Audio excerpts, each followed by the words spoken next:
The following thoughts on Hoppe Hour do not represent Cox Media Group or its sponsoring. Anything you hear may and will be used against you. Thank you. Voted as best local podcast in Tampa Bay by the Creative Loafing. You're listening to Hoppe Hour. What up? What is happening? This is Hoppe Hour. I am your host, Ryan Hoppe. And on the phone line is a guy I grew up listening to. I remember I first heard about the Eddie and JoBo show on B96 about 12 years ago when I saw a billboard on the side of the highway. And they had this face where they were looking hyper and outrageous. And I knew I had to check out the show. Well, 12 years later, Eddie Volkman, who is now the host of the Eddie V Roadshow on the Radio Misfits Network, he is live on Hoppe Hour. What's up, dude? I clap along if you feel like Hoppe Hour is for you. That sounds just like Marge McDouche, one of your old characters, which I loved. Oh, yeah. Yep. People say, do you do Marge McDouche when you're in bed with your wife? No, I don't think so. I don't think that would turn her on at all. I don't think the voice of Marge would get your wife anything going on. No. I'm hurtling along on the road here in my wife's plum crazy purple collector's edition Daytona Charger on the way out to teach in Lombard at your alma mater, the Illinois. Well, it was the Illinois School for Broadcasting, but now it's the Illinois Media School because they're incorporating podcasting and internet and a lot of, social media, which has taken over the business, obviously. How is the school going? I love that place. They taught me everything I needed to know, and I'm not just saying that. Everybody there was gracious, like Rich Rennick, Jonathan Hood. Everyone was amazing. So how is everything for you going on there? It's good. It's the enrollment is down, so it's kind of a you scratch my back, I'll scratch yours with me because I guess I'm known well enough that they can kind of use my name to help recruitment. But, the radio business has fewer openings. So I think a lot of people, it's harder. It's a harder decision to try and make to do it. But the great thing about the school is that it encompasses so much like video and editing and the computer skills, which basically are everything in broadcasting. When I entered broadcasting out of college, we were still editing on tape. Yeah. And commercials were, music was on records. Commercials were on cartridges. Now everything is computer. Everything from scheduling to the music to the entire operation of the radio station is computerized. So they've really, leaned in that direction as far as learning the digital end of it. So that's what's breathed new life into the school. What is some of the best advice you give everybody that goes to school? What is some of the things that you want to punch right into their brain? What are some of the keys to the radio business? What does Eddie Volkman tell his class? I tell them that, I was really fortunate to get a high-profile and high-paying radio job that was a personality kind of thing. In the days of these people meters now where they don't let you talk as much, I tell them there's so many facets of a broadcast. I said my morning show, it was called Eddie and JoBo, but there were producers and people that helped from so many ends of it. There was a team of people, usually 2 or 3 people off the air, even 4, that did so much work for, the technical end and everything that you can be part of a very successful team without necessarily being a big star, and that salaries aren't what they once were just because the economy isn't what it once was. And so you got to really do it for the love of the game, and you may not be the LeBron of your team, but if you're holding the trophy at the end, that's the name of the game. You want to win, and you want listeners, and you want notoriety. So, do you think if you were my age and everybody from that show was my age, would the Eddie and JoBo show have the same success you guys did from the 80s to the late 2000s, or would it be a different type of a game? It might be different because they really don't let you do the kind of bits we did. First of all, we did so much with calls to people that, you they don't let you anymore. You can't put people on the air without their knowing. So many of the crank calls and everything you hear on radio these days are, and pretty much 99% are just actors. Everybody, and you can tell, you and I being in the business, like you can tell a bad actor on the phone, especially when someone makes a prank call or whatever you call it. What do you think of those segments?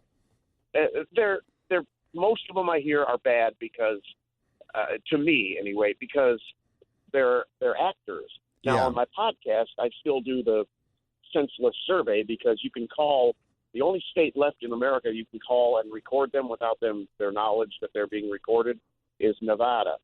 So my producer for the podcast gets phone numbers in Reno or rural Nevada for, pet shops or whatever we're doing. And it's not broadcast. Now, you can't broadcast the call without them knowing, so I couldn't do that bit on the air. Now, the funny thing is those laws have been enacted since, the late 2007, 2008, or even earlier. But JoBo and I had a program director who just turned a blind eye when New York asked, "Those are actors, right?"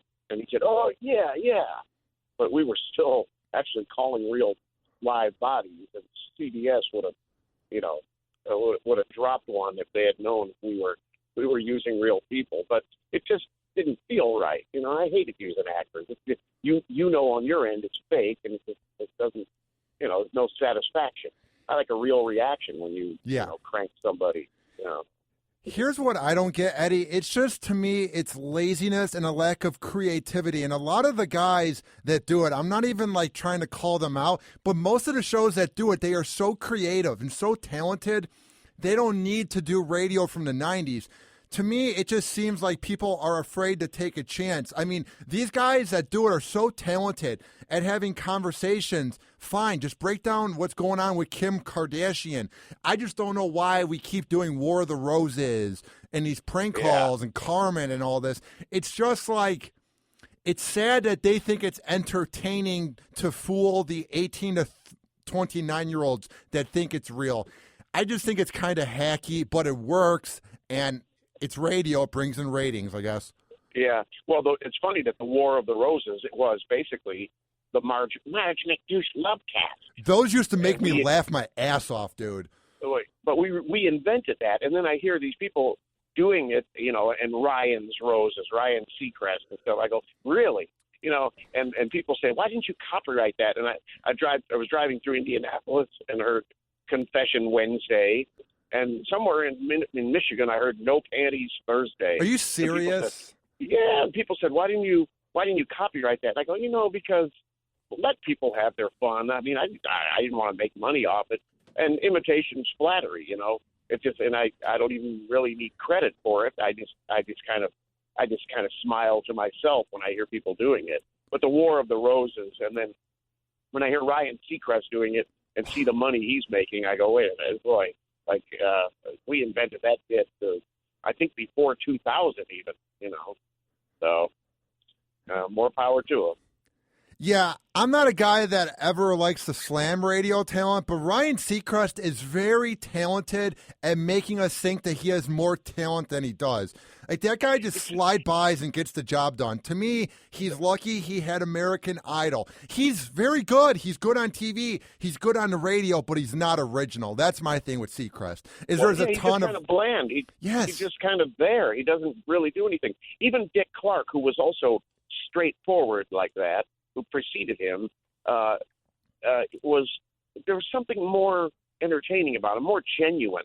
Ryan Seacrest, I don't know, kind of your basic Southern California Kiss FM kind of DJ, Yeah. So, who are some guys you like to listen to now? Are there any young guys in radio, maybe guys your age that are doing it? Who are some shows you like to check out if you have the time? Well, I really like Abe Cannon, who's now part of Mancow's team. Yeah. And he tried out for the morning job on WLUP in Chicago when they did that. I don't know if it was a bogus tryout. They did 4 weeks. 4 different people got a 1-week tryout. And then when Mancow eventually got the job, he joined him because he was part of Mancow's team before. But he's young. He's he may be 30 or maybe in his late 20s, but he has original thoughts. He thinks the way social media thinks, like in singular, creative, poignant thoughts. Yeah. You know, like he talks like a Twitter feed and doesn't do old school radio. You know, people say, for instance, I put up a picture last night from the school on Instagram and Facebook, and I was posing in front of the 103.5 KISS FM banner that just happens to be at the school. And people went nuts saying, oh, why don't you get back on? Well, first of all, I'm not in that demographic anymore. And then people said, I want you to do Marge McDouche again. And really, that kind of radio is old. I love the characters I did, and I treasure it, but radio has changed. You can't do a long, drawn-out thing. You gotta hit them over the head. You know, when you come out of a break, you don't even need to say the call letters anymore because the people meters will pick up what station they're listening to. You need to grab them by the balls with something immediately. You know, like red M&Ms could kill you. I'll tell you why in a second.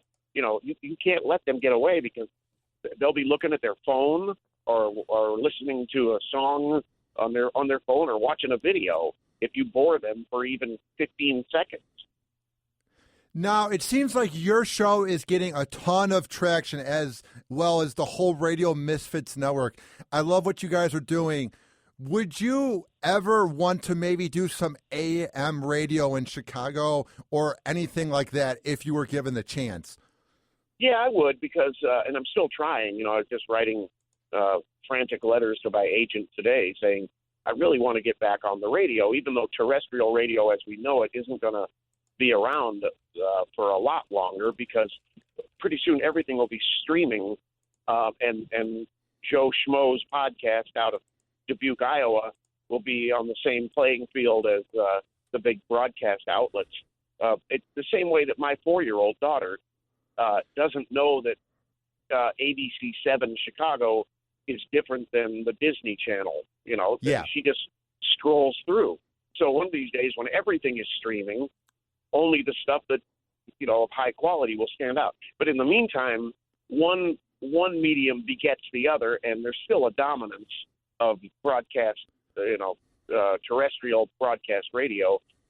And I can increase my listenership to the podcast and my social media stance and everything by having a broadcast outlet. So, yeah, definitely still trying that. And I'm old school enough that, you know, I still do it that way, even though, that ball game has changed. I think radio needs to look at what places like Tampa Bay are doing. And I'm not just saying that because I work and live here. We are so creative down here, and we work so hard. I feel like major markets like in the Midwest or East Coast or West Coast need to begin bringing in kids that are my age, the quote-unquote millennials. They need to begin taking a chance because, dude, radio's not dying. People are listening, but they just listen just for the music. It just infuriates me, Eddie. There's so much potential for great radio, like here in Tampa, but they just go for the cookie cutter. Like, here's what happened last night on the Kardashians. Dude, it drives me bat-crap crazy.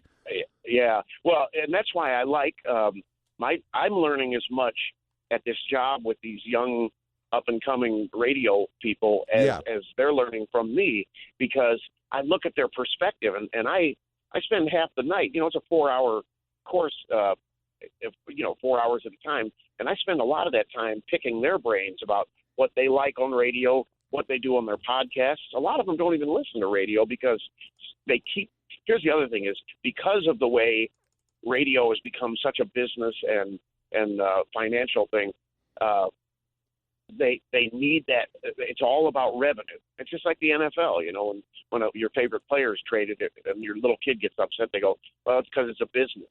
So radio is, especially like Chicago, is plugging in these older names like Mancow or Steve Dahl or Ro Khan, people that have been around a long time, and it's actually not getting really good ratings. So it hurts my chances of getting back on because they think, well, that's not working. And the reason is because they come with instant advertising. The advertisers follow, like, oh, yeah, we advertised with him back in the day on blah, blah, blah. We'll buy time. Sure, he's good. We love him. Instead of cultivating new personalities and developing. and letting an audience grow. They're too impatient for that. And that's wrong because they're going to lose the medium if they don't cultivate new talent and get new perspectives. Like I said, that like Abe Cannon and some of these guys, I listen to their outlook on life and their podcasts are kind of wacky and weird, but they're like nothing that's on radio right now, which is the only way to bring new entertainment, you know. If you were to be given a show right now, what type of format would it be? Like, would you talk about the news and sports, or would it be like what you're doing with your show right now? I think I would make it a lot like what I do on my podcast, but since the podcast is mobile, you know, it's a road show, we're not allowed a lot of production elements. And I like a lot of pre-produced stuff, man-on-the-street interviews. I really like some of the stuff Jimmy Kimmel does. You know, with the live witness news, where he asks people some story about, you know, how do you think Obama did in his first trip into outer space, you know, when he didn't do it, and the people want to be on the TV so much that they lie. I don't know if you've seen that segment. Yeah, I like you interview kids, and the other thing is just sitting in a room talking is kind of boring. So. Ambient noise from outside. That's why I like doing the podcast on location. It doesn't matter if there's dishes clanking or people laughing because it sounds more like real life. And that's the thing. The 80s radio of wacky morning zoo with crank calls and characters and stuff that I used to do wouldn't really fly now. So I would do I'm told I'm kind of a naturally funny guy. So I would just do a funny show. I mean, I like to write a little bit of humor. You know, I did celebrity Christmas cards. You know, I made up my own little rhyming things from Justin Bieber or whatever. And the top 10 worst toys list of things I completely created. The top 10 worst stocking stuffers, like Donald Trump's pocket Koran. You know, so I like to make funny. You know, you've seen my social media every day. I use it as a step-off point to just do my one-liners and keep sharp, you know, current, relatable, and funny. Would you say that your dad was one of your major influences for going into the media since he was so outgoing and creative?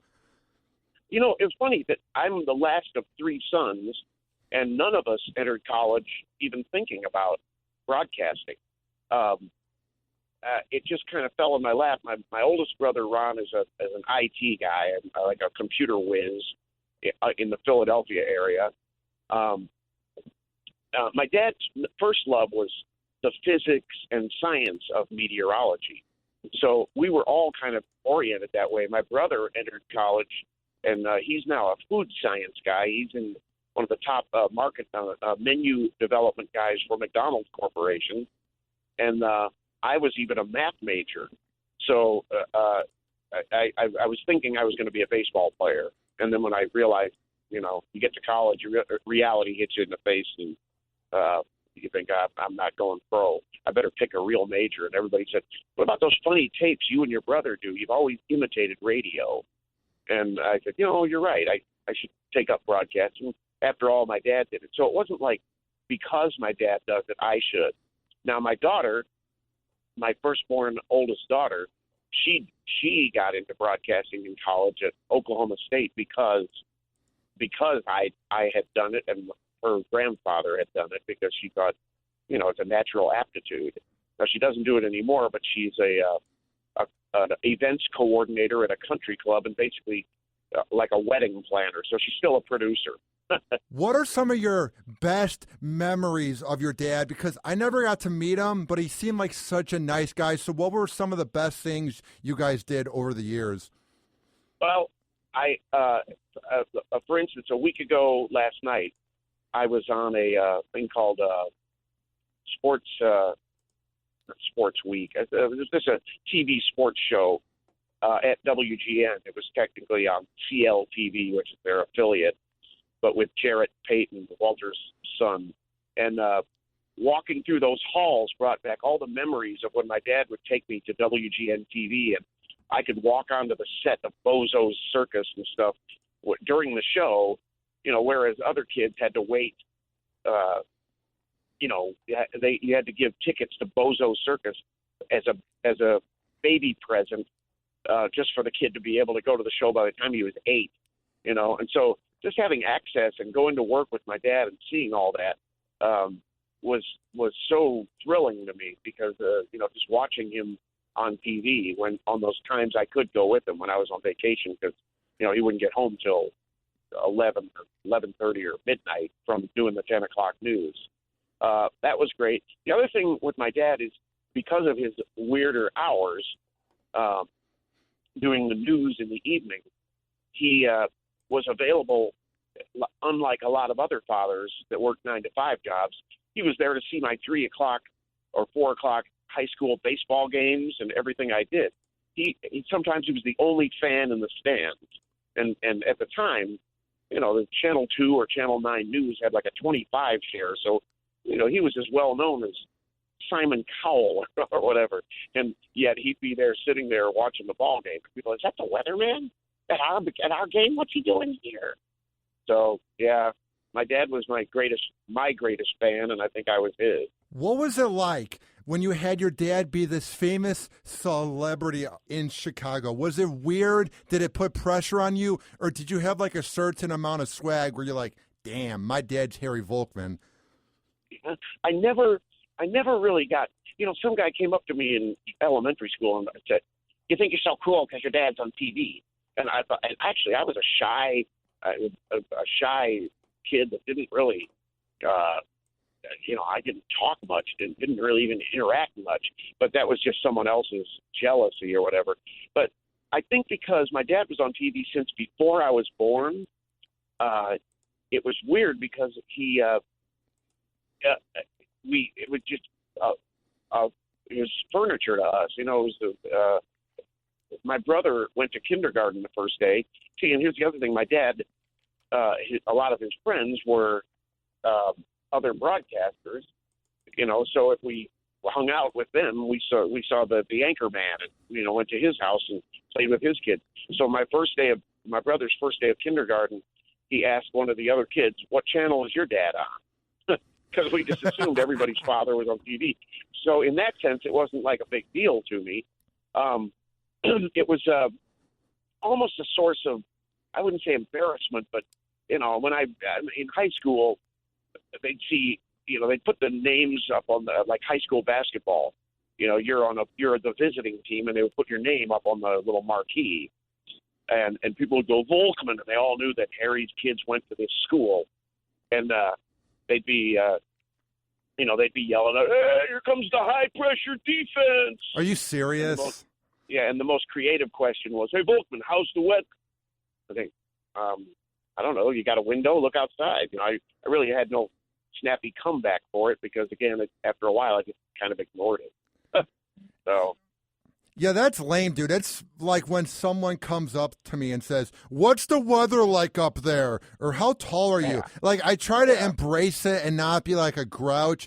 But there's just some days that I just want to buy my groceries and leave, or I just want to do my workout and leave, and they just come up, "How big are your shoes?" And I'm like, dude, I hear this 20 times a day. But I feel like we just have to embrace it. You know what I mean? Yeah. Well, and now, I haven't been on B96 for 7 years. Yeah. Seems like a lot longer than that. And I've been off of K-Hit even, almost coming up 3 years maybe. And yet because of the TV commercials for the auto insurance that I do, and they run a lot. They run those commercials all day here on several channels. And so I get recognized as much for that, which is fine because, they've done radio research. They're like a Q rating for radio about familiarity, likability, and the commercials are tongue-in-cheek with me and JoBo. And so they've done studies, and we come out very high in recognizability and in likability, which it bodes well for me trying to get another job because other people are long forgotten. Some people that have been off the air here that would like to be back on. So that's good. But because of it, I still get recognized almost more than when I was on radio, because other than, as you mentioned, the billboards that used to be up, you didn't see our faces a lot. We had an occasional TV ad campaign, but for the most part, not. So now with the TV commercials, I get recognized in stores left and right, and people sing the jingle to me. Or they come up to me and they go, "Can you sing the jingle?" And I go, actually, in the commercial, I don't sing the jingle. I do the commercial, but then there's jingle singers that sing the jingle. But I'll be glad to accommodate you here and sing the jingle. You sing it with me, And my wife gets a little. It's like deja vu watching my wife roll her eyes the way my mom used to when my dad was recognized when we were kids. And I just tell her, hey, the day they stop asking for a selfie. Well, in my day, my dad, they wanted autographs. Now it's take a selfie. So my wife laughs when I'm combing my hair just to run to the convenience store for milk for the kid. But I go, trust me, someone there will think they recognize me and say, JoBo, which I get a lot, and want to take a picture or something. So I go, don't laugh at me for, getting my hair straight and not wearing my Charlie Brown pajamas to the grocery store. Dude, how awesome is it when someone comes up to you and they want a selfie? Because I don't get that a lot. But, I mean, if I work a Bone event or when I worked for Rover's Morning Glory in Cleveland, a lot of people, if I'm at an event or a bar for that demographic of the show, they want to meet me or get a selfie. And to me, it's so flattering because I'm so low on the pole right now when it comes to radio. I just do promotions and a podcast. The fact that my show makes someone's day is so surreal. So for you, someone that was on B96 and on K-Hits and does a badass podcast and you're on TV and those commercials, how awesome is it that someone wants to get a pic because you make their day? Well, it is flattering, and selfies are the new autograph, Yeah. I wish I would have taken more pictures with some of the celebrities that came in to the show over the years, like, Will Ferrell. And I mean, the list is like unbelievable. Hugh Hefner, and the thing is, they would come in, we'd be on the air, our producer would walk them in, we'd do the interview, and then we'd have business to do, so they'd walk out. And usually they were in town to be on several shows, whether it was TV, or even if we were the only radio show, they had somewhere else to go. So they'd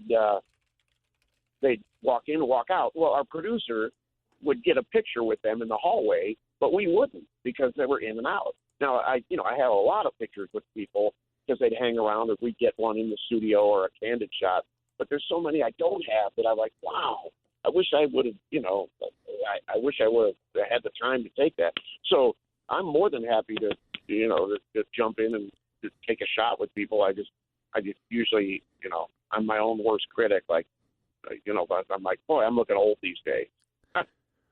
What were some of the best interviews you did over the years on B96? I mean, you guys just had people come in every morning or call in, and it was just, you guys were fun to listen to, interview them, because you weren't like quote-unquote shock jocks where you made them feel uncomfortable. You could tell you wanted to give them the vibe like you're just at a bar drinking with friends. Yeah, that was the thing. I'll say generically, the best interviews were with people that we had interviewed several times, because then you don't have to say, I remember seeing Snoop Dogg on The View and Barbara Walters. Yeah, how did you get your name, Snoop Doggy Dogg? Like, you're really going to ask him how he got his name? What kind of an interview question is that? Instead of, like, I remember last time you were here, your son was just starting to play college football, and I know he hurt his leg. You want to talk about stuff that you want to catch up with them. And the other thing is, some of the best interviews are people that have been there, done that, and have nothing to hide anymore. They've been asked every question, and they're really kind of hard to offend, because if they don't want to answer it, instead of getting all huffy and stomping out, they just go, I don't want to talk about that. Like Madonna or Cher, or, people, and then there's genuinely just great people like I've mentioned, Will Ferrell, or even Huey Lewis. Yeah, just guys, down to earth guys. Now they're on the other hand, guys like Kanye West, just a pain in the ass. How ridiculous is that? Like, you're making so much money. Shut up. You know what I mean? Yeah. like, answer the question. Don't take such offense. Or people that cut off interviews because you hurt my feelings with Shut something up. that, you wanted to be famous, so deal with it. That's my thing. It's like you have a once-in-a-lifetime thing. Nobody else is banging Kim Kardashian. Nobody else is making hits after hits. Just be a grown-up, be mature, that's asking too much out of Kanye. But was there an interview you had where you were just so disappointed, Eddie, and you're like, come on, you're better than that, or you thought they were going in? Were there any interviews where they were complete jackasses? Well, a couple. It's something like Linda Ronstadt. That didn't last more than a few minutes. Linda Ronstadt, a singer that was like basically the 70s and 80s, and I don't know why we even brought her in. Then there were other ones where the people say the reason, and JoBo and I say this too, the reason we had a successful show is because each one does what the other one doesn't. Like, I'm goofy, funny, corny. Like, Snoop Dogg thought I was a hoot. They go, man, you crazy. On the other hand, Mark Wahlberg is this extremely serious individual, and I tried cutting up and goofing off with him, and he was like, what the hell's wrong with this guy?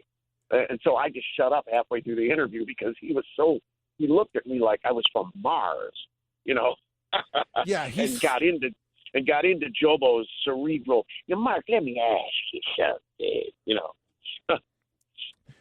Were there ever any times that during the interview, the PR guy would come in and be like, this interview is over? Maybe if you would ask about their love life or recent arrest. Yes. And again, it usually was something JoBo said because he wanted to get the TMZ kind of question. Yeah. And I don't blame him, but I would never have the balls to do it. He would, they told us in no uncertain terms, no Nipplegate questions to Janet Jackson, and he dove right into it. And the PR woman from New York said, he will never, ever talk to Janet or any of our artists ever again. I'm thinking, you can't burn bridges. You can't piss them off so badly that they won't let you, that they cut off interviews, And, Scottie Pippen gave us his number one day and talked to us, and then JoBo called it at 5:15 the next morning. And so Scottie changed his number and wouldn't talk to us anymore. And then they told us no Cameron Diaz questions to Justin Timberlake. So he did it, and Justin was really getting into the interview, talking about some music and stuff. And then right when JoBo did that, he said, interview's over, goodbye. And the big burly bodyguards, ushered us out. So, like I said, you can't burn bridges with those interviews. You got to. I can't think of any others that got cut off suddenly, but we sometimes heard after the interview that they were upset with some questions. Ricky Martin, JoBo said, "Do you think the gay rumors hurt your album sales?" Would you get mad at him for that, or did you just get used to the fact that he was the more edgier interviewer? I got used to it and hoped that they wouldn't get mad. Yeah. I would get mad afterwards if they said they're never going to talk to us again, because then I think, because all they remember is Eddie and JoBo, I mean, like R. Kelly, oh boy. It wasn't necessarily an interview, but he heard about it because he lives in Chicago and we were a popular station. So R. Kelly, I saw him in a nightclub and I went over and talked to him. I go, it's not me saying that stuff on the air, even though he probably deserved everything that was said about it. So, yeah, he's a very underrated creep when it comes to everything that went down like 10 years ago. Like, if that happened now with social media, Eddie, it would blow up. Everyone seems to forget that he sort of took a urination right by an underage girl on tape. Whatever. Yeah. That was a weird time. Like, what do you think the show would be like now or back then if you had such sites as Facebook and Twitter? How would that work? And Snapchat? What would the Eddie and JoBo show have been like if you guys had social media? Well, if we did, all I'll say is if we did the things we did, like on our beach bash and at nightclubs and things that if we did those in an age of social media and Snapchat and everything, we wouldn't have lasted 20 years. Oh my we God. We wouldn't have lasted 20 minutes. I mean, it was Sodom and Gomorrah out there sometimes. It was crazy. What's the craziest thing that ever happened at these bashes you guys had? Well, there was always naked stuff going on. Oh, man. man. There was always there was like when we were out of the country, there was by the end of the beach bash all the time, we always had, Mr. and Ms. Beach Bash. And it was based on, how naked do you want to get in front of everybody and audience applause. Basically like a wet T-shirt contest with no clothes on. Well, so one time I remember, it was always like equal opportunity. So we let the guys, get as naked as they wanted to. And there were two guys. We had taken over a nightclub in Mexico somewhere. I think it was Playa del Carmen. And there were two guys that were like ripped, buff body guys and all this. And they also were like tripods, like hung like horses. And they're both dancing naked on speakers. They're dancing on speakers with the women screaming, and they're both like windmilling their schlongs God. for the whole crowd. And I was just shaking my head going, this is insane. This is like completely crazy. And then we took a cruise. You know what? I'm late for I'm supposed to start my class like 5 minutes ago. But I'll tell you this. We were on a cruise once, and we had the back of the ship was cordoned off for a party. This was back where the pool was with the porcelain kitty pirate and the kids slide and all this. Well, the final night of our cruise, and JoBo's like, we always have people get naked. We've never had people actually have sex. And I'm thinking, well, a naked body dancing around is one thing, but watching people do it, that's a little creepy, especially since, except for porn stars, and not even all porn stars, people are not attractive when they're having sex.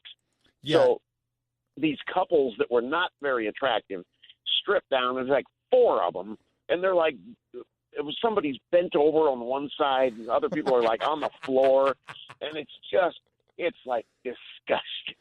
Would your wife ever get mad? Oh, she hears about it, but she wouldn't go on the trips with us. Oh, really? I tell her all about it. No, they were sticklers like no spouses because the management, they all wanted to take their girlfriends along or something. But so there's one ex-Marine, big buff guy, at least he was when he was not 40, and his thick, thin, like cocaine wife, but the only thing that wasn't like anemic looking was her huge fake boobs. So she's like bent over and he's behind her, and it was disgusting looking, with his anchor tattoo flapping in the breeze. And JoBo started this and then went to bed. So all these people are going, all these people, and then there were people on the boat from North Carolina, a church group. And even though the sign said private party on the back of the boat, don't come back this way if you're not invited, they were horrified, and they saw. And they said, there were actual people having sex. They go, they were mostly teenagers. And I go, no, actually most everybody on that beach bash was like 20 and 30s. But it was crazy. That was one. They started a website to ban the cruise line, B96, and everything else, this poor church group from North Carolina. I think they're still shocked, Well, dude, before I let you go, where can people hear your show online so they can check out the madness that goes on with it? RadioMisfits.com, or they can actually just go to Eddie Volkman, VOLKMAN.com. And it's on iTunes and Stitcher and even TuneIn, the TuneIn app. Yeah. So, yeah. And I've actually taken a short hiatus because I've been teaching at night when we usually record it, but we'll be back up with new episodes really soon. So. Well, Eddie, keep up the good work, man. You guys helped me get through school. I listened until you guys went off the air. Then I listened on K-Hits. Me and my dad used to love your prank calls. So this was a lot of fun having you on Hoppe Hour 10 years later. Hey, thank you, man. We'll stay in touch. I'll see you on social media because you have a huge presence. So thank you, man. Going into class, and I'll tell them all I just talked to one of their illustrious alumni. That's very flattering. Thank you, Eddie. All right. See you later. All right, bye. Bye. And now there's a lot of radio that I would listen to. There's a lot of shows that influenced me. I'm not going to sit here and say Eddie and JoBo were the only show that influenced me. But it was around a time when top 40 music was very fun to listen to, with Getting Crunk and hip hop and songs like Promiscuous Girl. Their show was just so awesome because their prank calls were funny. Marge McDouche was hilarious. I loved when they added Erica to the team. I loved their 5:30 news update and their 6:20 crime report. Eddie and JoBo is one of the most underappreciated and legendary shows of all time when it comes to Chicago radio and radio in general. And I remember we used to drive to my grandpa's house on the highway. We would go through the tolls in Chicago, right by O'Hare Airport. If you're from Chicago, you know what I mean. And there was this billboard, and it was Eddie and JoBo looking wacky. And I'm like, I have to check out that show. And I remember it was around the time that Meet the Fockers came out, the movie that was the sequel to Meet the Parents. And they had Marge McDouche prank call movie theaters about it, and she was pretending that she was offended. And for people that didn't listen, Marge McDouche was Eddie Volkman with his great impersonation. And I just remember that made me laugh so much. And I used to get made fun of in middle school, and I didn't want to get up for school. But the Eddie and JoBo show got me through school. So if you would have told me back in 2004 through 2008, when I would listen, that Eddie Volkman would be one of my friends and he would be on my award-winning podcast with me living in Tampa Bay and a dream scenario and dream job, I would have thought you're crazy. If you're a fan of Eddie Volkman or you're listening to this and you want to hear more about my show, download my app in the Google Play Shop for your Android device and in the iPhone shop by searching up Hoppe Radio, and you can listen to all 40 of my interviews since July and all my rants. And add me on Twitter. As Eddie said, I try to make a nice presence on social media because I've wanted to do this for about 12 years. So it's at Ryan Hoppe Radio. And on Snapchat, look at my riveting Snapchats, my riveting selfies, at Hoppe Radio. This has been Hoppe Hour. I am your host, Ryan Hoppe, saying peace out. Hoppe Hour. Hoppe Hour.